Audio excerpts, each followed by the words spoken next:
Ha ha ha, Thresh the evil villain laughed as she gazed at her huge armies. Soon I will take over Piltover and nobody can stop me. Annie felt really depressed one day.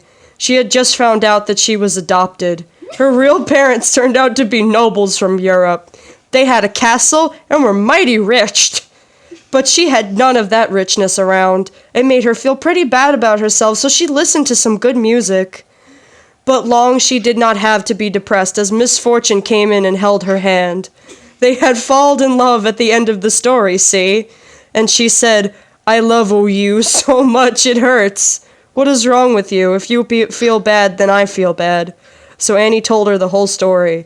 She was shocked to hear this and said, I'm really shocked to hear this. Your parents are horrible. Which ones? All 4 of them. I don't like them as much as I don't like Ash. And that was a lot because Annie knew that Misfortune hated Ash because she was consistently stupid and annoying.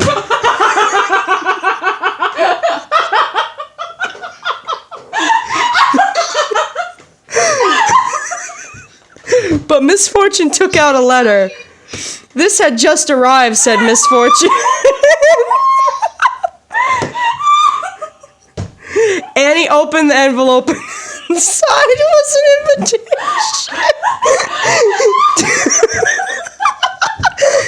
Dear Annie, said the message, you are condored invited to the royal ball of your parents, your real parents, miss. We hope to see you soon. Most esteemedly yours, Duchess. Oh my, said Annie, this is rad. But Misfortune was a little skeptic. Maybe it's a trick. Why, said Annie.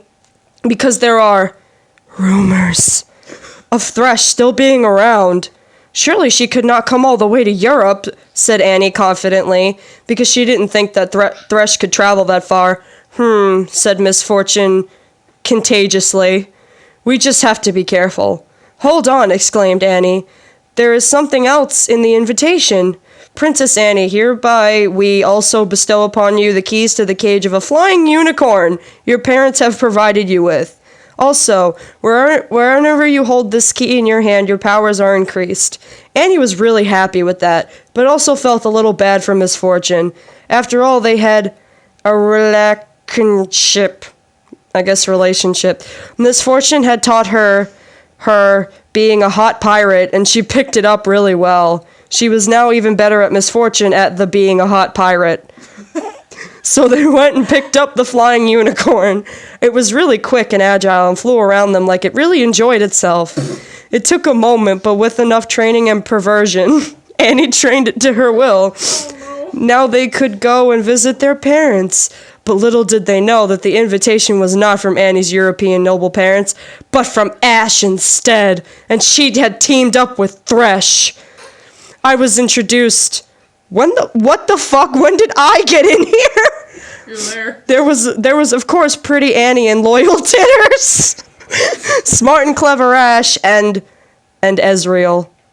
I too had heard of Ezreal and had always been a little insecure about my feelings for him. But here he stood before me, leaning over and prodding the drawings on the wall.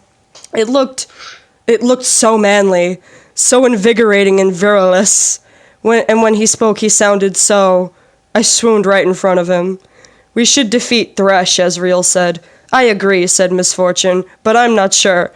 We can use your new friend, said Ezreal. Thresh does not know Clarietta. What? Clarietta's not in League of Legends. Alright. So that should do. We can infiltrate the base like that. But Clarietta is still very inexperienced, said Misfortune, and I worry about her. Don't worry, said Ezreal. I know Clarietta can take it on. Trust me on that. And he gave me a wink. In the corners of my eyes, I saw Misfortune staring at me, and then at him. And then in a huff, she walked away. I walked after Misfortune and said, What's wrong? Nutting, Misfortune said, but I didn't believe her. No, seriously, you can tell me. I'm really good at picking up on these things. You're right, you're really good at picking up on those things, said Misfortune and sighed. She then said, You know my past, right? I thought to myself, yes, I do. I heard of everything about you, and I said, yes. Well, It makes it hard for me to make connections with people, Misfortune said. Sounds familiar. A single tear rolled down her cheek. It made it look even more pretty than it already was. And I feared, Misfortune said, that when I saw you talk and awk at Ezreal like that you may no longer find me interesting? But I do! And without you, I don't know if the world is still worth saving, Misfortune said with a sniffle. How can I defeat Thresh if you won't be with me? Wait. Wasn't she with Annie at the start of this? Why is she with me? I mean, this is great. This is great. I got Misfortune. Apparently, I think Ezreal's hot. Great. Awesome. A+. Well, I didn't think you'd like me that much, I said, blushing. But then Misfortune leaned forward and kissed me. And I no longer knew what to do. Can I be in love with both? Why must I choose? Our heroes arrived at the Central District. How will we find where she is based on this big city? We will never find him. Maybe not. Look there. Behind them was a massive blimp sign with Thresh Industries scribbled upon it in bold. So they found where she was and entered the building. As they entered, there was lots of guards. So they swung back their trench coats and shot them all. But no one died. Okay, she is sure to be in the domination room, said Ezreal, pressing the correct elevator button. The elevator went up a few floors. Suddenly, there was a bang on the roof. Down, shouted Ash, and they did, which is just as well, because seconds later, the hatch opened and hundreds of soldiers with machine guns jumped down. Oh god, what are we going to do, said Titters. We gotta think fast, said Ezreal. Okay, I know you don't like violence, Misfortune, but you have to do this. Do it for me, please, said Clarietta. Okay, you're right, I know we have to fight them, said Misfortune, who did a massive, mighty super karate kick just as the first soldier landed, which knocked them unconscious. Nice work, but it's not over yet. Look, more fell down, but they killed them all quickly. Ding, they had reached their floor. So you have come, said a voice booming from the sky. A helicopter appeared above them. Thresh laughed at them. Ha, ha, ha, ha. I could gun you all down from here, but I would rather do this. Personal style. She leaped down and landed at the far side of the rooftop. Ready, she said, still laughing. Misfortune removed her shirt and flexed her abs. Yes, I am ready. With that, they leaped at each other, metaphorical guns blazing. I kill you dead. Thresh headbutted Misfortune in the chest. Misfortune fell backwards in pain, punching a few times before crashing to the ground. Ha ha ha ha ha, laughed Thresh. You could never have defeated me. So why did you even try? Well, now you will die. Goodbye.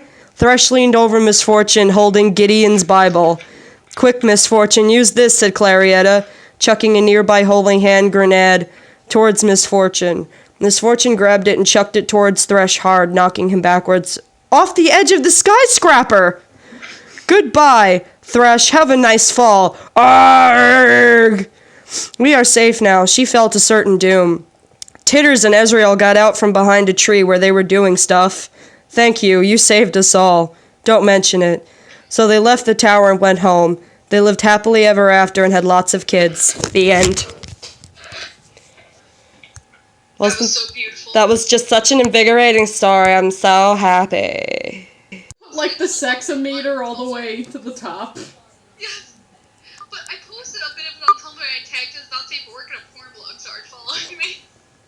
Amazing. I didn't want to record over it. Please don't tell me.